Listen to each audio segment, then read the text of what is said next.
Paalala doon sa mga mahilig sa boosting, yung magpapaboost ka doon sa mga nagbo-boost para dumami yung followers mo. Dahil useless lang po ang mga yan, guys. For example, nagbayad ka sa kanila ng hundreds or thousand para i-boost yung followers mo, para dumami yung followers mo.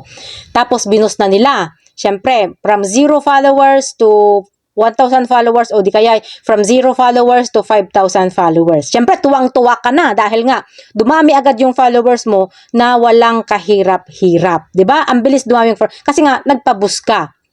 Pero hindi nyo ba alam, guys, na tinatanggal din ni Meta ang mga followers na galing sa auto-follow or sa boosting? Tinatanggal niya yung mga account na hindi active or di kaya fake account. Nadedetect po yan ng system, guys. Kaya sayang lang yung ibabayad nyo sa boosting. Mas maganda pa rin na umangat tayo in organic way. Pa isa-isang followers pero organic. Wag kayong mag-alala, guys. Wag kayong mag-alala. Dahil nga, dadami din ang followers nyo kapag nagustuhan ng mga audience nyo yung mga content nyo. Kaya mas maganda na mag-create kayo ng magandang content, yung may value na content. Dahil kapag nagustuhan nila yung content mo, kusa na yan sila magpa-follow sa'yo.